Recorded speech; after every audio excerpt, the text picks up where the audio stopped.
Off the rails. Gordon was resting in a siding. Peep, peep, peep, peep. Hello, fat face, whistled Henry. What cheek, spluttered Gordon. That Henry is too big for his wheels. Fancy speaking to me like that. Me, he went on, letting off steam. Me, who has never had an accident. Aren't jammed whistles and burst safety valves accidents? Asked Percy innocently. No, indeed, said Gordon huffily. High spirits might happen to any engine, but to come off the rails, well, I ask you, is it right? Is it decent? A few days later, it was Henry's turn to take the express. Gordon watched him getting ready. Be careful, Henry, he said. You're not pulling the flying kipper now. Mind you keep on the rails today. Henry snorted away. Gordon yawned and went to sleep, but he didn't sleep long. Wake up, Gordon, said his driver. A special train's coming and we're to pull it. Gordon opened his eyes. Is it coaches or trucks? Trucks, said his driver. Trucks, said Gordon crossly. Pah! They lit Gordon's fire and oiled him ready for the run. The fire was sulky and wouldn't burn, but they couldn't wait, so Edward pushed him to the turntable to get him facing the right way.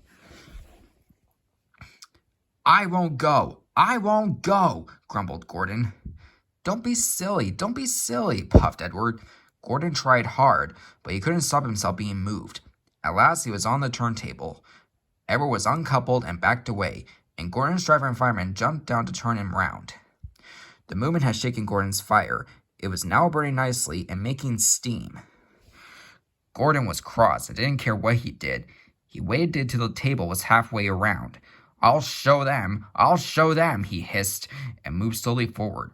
He only meant to go a little way, just far enough to jam the table and stop it turning as he had done once before, but he couldn't stop himself, and slithering down the embankment, he settled in a ditch. Oosh, he hissed as his wheels turned into the mud. Get me out! Get me out! Not a hope, said his driver and fireman. You're stuck, you silly great engine. Don't you understand that? They telephoned the fat controller. So Gordon didn't want to take the special train and ran into a ditch, he answered from his office. What's that you say? The special's waiting? Tell Edward to take it, please. And Gordon?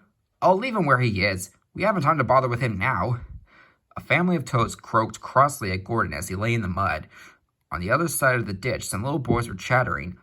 Coo! Doesn't he look silly? They'll never get him out. They began to sing. Silly old Gordon fell in a ditch, fell in a ditch, fell in a ditch. Silly old Gordon fell in a ditch on the Monday morning.